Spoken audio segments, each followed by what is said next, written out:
Hello everybody, Riaz Ahmed বলছি। কিছু কথা বলতে চাই আপনাদের সাথে বাংলাদেশের নিউজ এবং নিউজের যে হেডলাইন সেটা সম্পর্কে। তো লাস্ট 10 ইয়ার্স এর দিকে যদি আমরা দেখি যে আমাদের দেশের নিউজ কিন্তু অনেক বেশি পরিমাণ আপগ্রেড হয়েছে। আমরা সেটা দেখতে পাই, যখন একটি ঘটনা ঘটে খুব তাড়াতাড়ি কিন্তু আমরা সেই আপডেটটা পেয়ে যাই এবং সেই নিউজটাকে আমরা দেখতে পারি।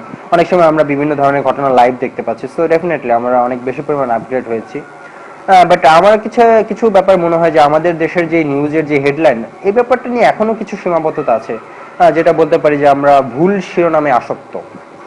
অ্যাকচুয়ালি এই কথাটা এই জন্যই বললাম যে আমাদের দেশের যে শিরোনামগুলো হয় নিউজের, এবং যেই নিউজটা যেভাবে মানে পরিচালনা করা হয়, আসলে এখানে কিছু কিছু সীমাবদ্ধতা আমরা দেখতে পাই। যেটা যে একটা শিরোনামের ফার্স্টের দিকে যে নিউজটা থাকা উচিত, যে নিউজটা আমাদের জন্য অনেক বেশি পরিমাণে অ্যাসেনশিয়াল, সেই জিনিসটা কিন্তু আমরা অনেক সময় দেখি না নিউজে, এবং দেখলেও অনেক লাস্টের দিকে দেখা যায়।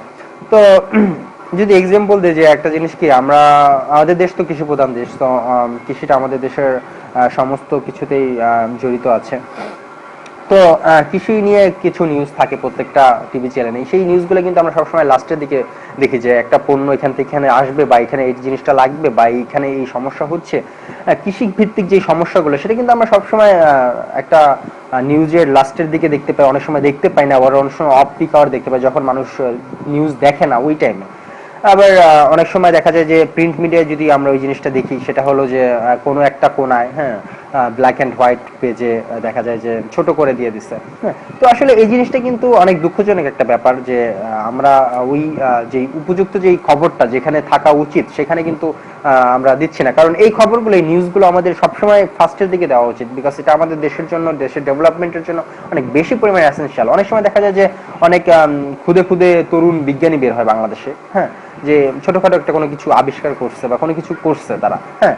তো কিছুদিন আগে যে পেট্রোল বা বোমা মারার জন্য যেই নিরোধক যে কাজ আবিষ্কার করলো একটা ছেলে, গাজীপুরের একটা ছেলে, অনেকে হয়তো জানেনও না। তো সেই ছেলেটাকে কিন্তু ওইভাবে ফলো আপ আমরা করিনি, বা ওইভাবে কিন্তু হেডলাইনে আমরা দেই নেই।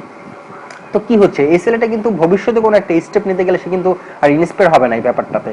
তো এই যে দেখেন যে আমাদের যে হেডলাইন গুলো হচ্ছে, আমাদের যে শিরোনামগুলো হচ্ছে, সেই শিরোনামগুলো কিন্তু আসলে উপযুক্তভাবে আমরা ব্যবহার করতে পারছি না, বিকজ আমাদের এই সমস্যাগুলো লেগেই থাকছে। তারপরে যে জিনিসটা আমরা দেখি, যে আমাদের দেশে আজকে রেমিটেন্স এত বেশি পরিমাণ বাড়ছে, আমাদের দেশের রেমিটেন্স বাড়ার ফলে আমাদের দেশে উন্নতির দিকে যাচ্ছে, এবং আমরা মধ্য আয়ের দেশও প্রায় চলে এসেছি। হ্যাঁ, তো আমাদের মাথায় পিছু আয় অনেক বেশি পরিমাণ বেড়ে গেছে, প্রায় $1300+ আমাদের বর্তমান মাথায় পিছু আয়। সো এই জিনিসটা কেন হচ্ছে? আমাদের দেশেরই কিছু ভাই, আমাদেরই কিছু আত্মীয়, আমাদেরই কিছু বন্ধু বান্ধব আজকে বাংলাদেশের মায়া ত্যাগ করে তারা বিভিন্ন দেশে কাজ করছে, সেখান থেকে প্রচুর পরিমাণ বৈদেশিক মুদ্রা আমাদের দেশে আনছে।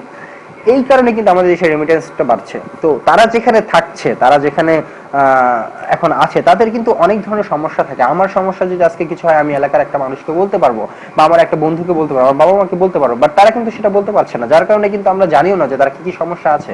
তো এই সমস্যাগুলো কারা তুলে ধরবে? আমাদের এই মিডিয়াগুলো কিন্তু তাদের এই সমস্যাগুলোকে তুলে ধরা তাদের কিন্তু অনেক বড় একটা দায়িত্ব। সো এই জিনিসগুলো কিন্তু কখনই করছে না। যখন তারা সমস্যায় পড়ছে, অনেক ধরনের সমস্যা থাকে, অ্যাম্বাসিতে গেলে অনেক সময় অনেক ধরনের হ্যারাসমেন্টের শিকার হয় তারা, আমাদেরই ভাই, আমাদেরই আত্মীয়। হ্যাঁ, তো এই জিনিসগুলো নিয়ে কোনো সময় কিন্তু ওইভাবে প্রতিবেদন করে না, যদিও কখনো করে।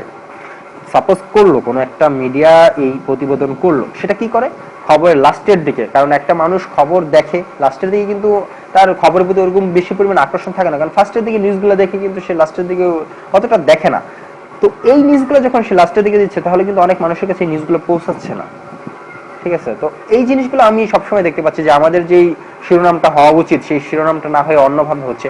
হ্যাঁ, আননেসেসারি অনেক নিউজ নিয়ে বেশি ফলো আপ হচ্ছে। হ্যাঁ, রুবেল কেন কি এটা করলো, হ্যাপি কেন বিয়ে করছে না, হ্যাঁ, এইটা কেন সমস্যা হচ্ছে, হ্যাঁ, বিভিন্ন ধরনের সমস্যা নিয়ে আমরা কথা বলি। ঠিক আছে, আমার কথা ঠিক আছে যে এই কথাগুলো বলবেন, প্রত্যেকটা মানুষই গসিপ পছন্দ করে। হ্যাঁ, একজন তারকা কোনো একটা কিছু করলে সেটাকে নিয়ে মানুষ একটু বেশি পরিমাণে নাড়াচাড়া করে, হ্যাঁ, সবাই পছন্দ করে। বাট আমার কাছে মনে হয় যে এই নিউজগুলোকে নিউজ পেপারের লাস্টে দিয়ে, যে নিউজগুলো আমাদের জন্য অনেক এসেনশিয়াল, যে নিউজগুলোর জন্য আমাদের দেশ ডেভেলপ হচ্ছে, সেই নিউজগুলোকে আগে আনা দরকার। তাহলে কিন্তু আমরা নেক্সট হয়ে আমাদের দেশকে একটা সুন্দর দেশে পরিণত করতে পারবো এবং সামনের দিকে এগিয়ে যেতে পারবো। এবং আমি জানি যে এই নিউজটা বলার কারণে, আমি যে কথাগুলো বলছি, এই কথাগুলোর জন্য কোনো প্রকার চেঞ্জ আসবে না নিউজে, কারণ আমি এমন কোনো পার্সন না যে আমি প্রধানমন্ত্রী আজকে বলে দিলাম যে নিউজ পেপারের সমস্ত বার্তা প্রধানকে বলে দিলাম যে হ্যাঁ, এইভাবে নিউজ আপনাদেরকে সাজাতে হবে, হ্যাঁ, এটা আমার অর্ডার। বাট আমি তো সেরকম কোনো পার্সন না যে আমি এটা বলে দিতে পারবো। হ্যাঁ, আজকে এই নিউজে এই কথাগুলো বলার পর হয়তো কোনো সাংবাদিকের কানেও যাবে না কথাগুলো, হ্যাঁ, যাই যার মতো সাংবাদিকতা করতে থাকবে, ঠিক আছে। বাট আমি আমার মনের কিছু কথা বললাম এই আর কি। তো থ্যাংক ইউ, সবাইকে অনেক ধন্যবাদ, ভালো থাকবেন, টাটা।